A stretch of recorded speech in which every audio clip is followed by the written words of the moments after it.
There's not much to do when all I can. Hai, Assalamualaikum warahmatullahi wabarakatuh. Selamat datang di pembelajaran daring. Hari ini kita akan membahas mengenai teks eksposisi. Nah, untuk itu tonton video ini sampai selesai agar kalian memahami mengenai teks eksposisi. When nothing really matters. Jadi, eksposisi ini adalah teks yang menerangkan suatu pokok persoalan yang dapat memperluas wawasan pembaca.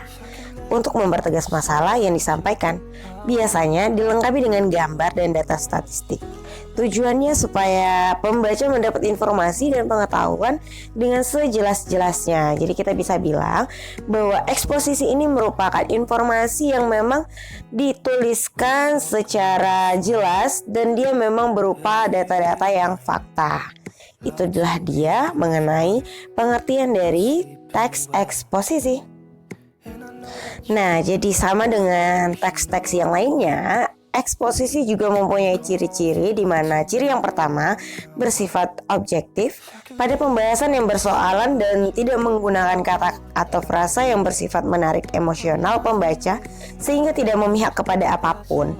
Jadi memang dia ini memang bersifat objektif atau memang hanya satu objek yang akan dibahas dan tidak memihak ataupun tidak mengajak supaya pembaca itu tertarik dengan apa yang disampaikan oleh teks tersebut.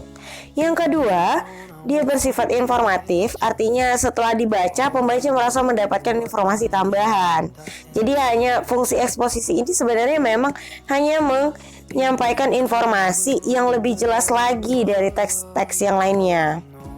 Dan yang terakhir, teks ini memuat data yang fakta. Nah, fakta dapat berisi data berupa angka, misalnya tingkat kasus trafik selama beberapa tahun itu seperti ini. Nah, jadi memang data yang dipakai itu berupa fakta.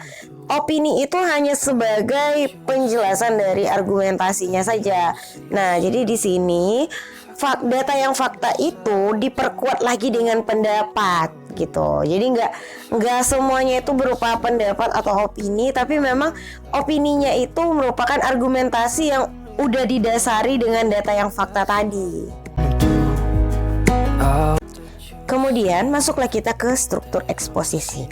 Jadi sebenarnya struktur eksposisi ini lebih sedikit dari struktur yang lain. Dia hanya mempunyai 3 struktur, di mana struktur yang pertama itu membahas mengenai pernyataan atau pendapat atau bisa dibilang juga dengan kata tesis.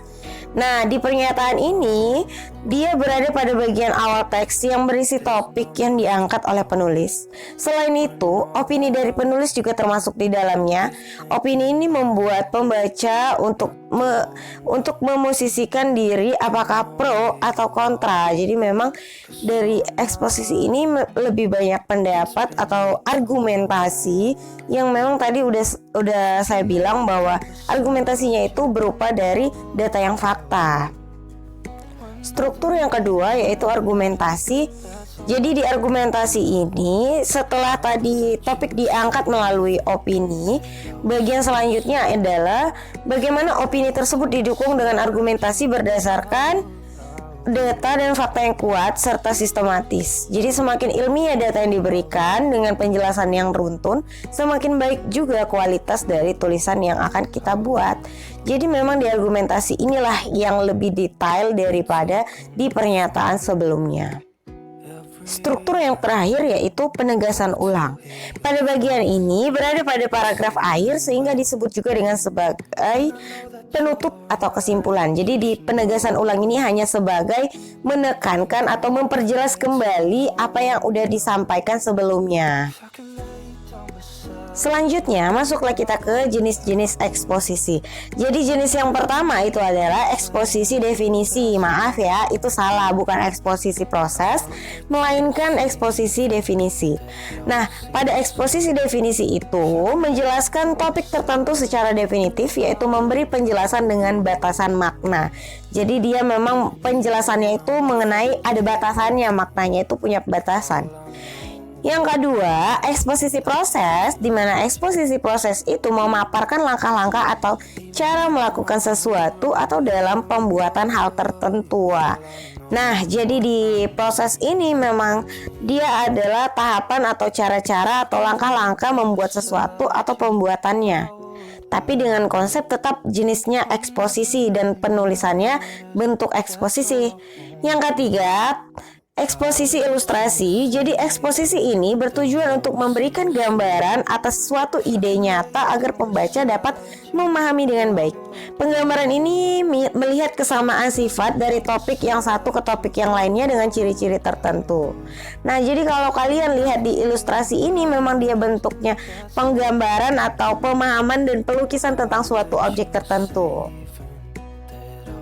Jadi jenis yang keempat itu ada eksposisi pertentangan, di mana eksposisi pertentangan ini berisi topik yang dijelaskan dari sisi kontradiksi yang biasanya berhubungan dengan topik yang lainnya. Jadi ciri-ciri eksposisi pertentangan ini terletak dari penggunaan konjungsi intrakalimat seperti kata tetapi, sedangkan, walaupun, konjungsi antar kalimat seperti akan tetapi, meskipun demikian, dan sebaliknya. Jadi kalau dia bertentangan, jelas dia menggunakan kalimat atau kata-kata yang memang bertentangan dan tidak cocok gitu. Yang kelima, eksposisi perbandingan, di mana eksposisi perbandingan ini membandingkan antara satu dengan yang lain menjadi ciri dari teks eksposisi ini. Dengan cara demikian, pembahasan suatu persoalan akan lebih jelas daripada yang hanya terfokus pada persoalan itu sendiri. Jadi dia karena perbandingan berarti satu topik dibahas dengan perbandingan dengan topik yang lainnya supaya lebih detail dan lebih jelas lagi.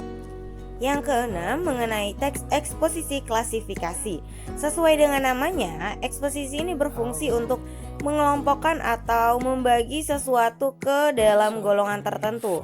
Jadi terdapat dua pola dalam eksposisi ini, di mana pola yang pertama menyeragamkan ke dalam satu kelompok atau memisahkan ke kelompok lainnya. Maka dalam membuat sebuah eksposisi sangat dibutuhkan dasar pengklasifikasiannya yang jelas dan memang tersusun dengan rapi. Kemudian yang ketujuh ada eksposisi berita, di mana eksposisi ini bersifat informatif yang biasanya terdapat pada kalimat media massa yang bersifat aktual dan faktual. Informasi yang diangkat berupa peristiwa-peristiwa tertentu sehingga dia memang mengkonsepkan informasi mengenai berita tertentu. Yang kedelapan, eksposisi analisis, di mana eksposisi ini berisi pengamatan yang mendalam lalu pada bagian argumentasi dibahas secara bertahap. Nah, di eksposisi analisis ini lebih detail dari yang lainnya karena dia memang tersusun secara bertahap dan jelas. Itulah dia mengenai jenis eksposisi.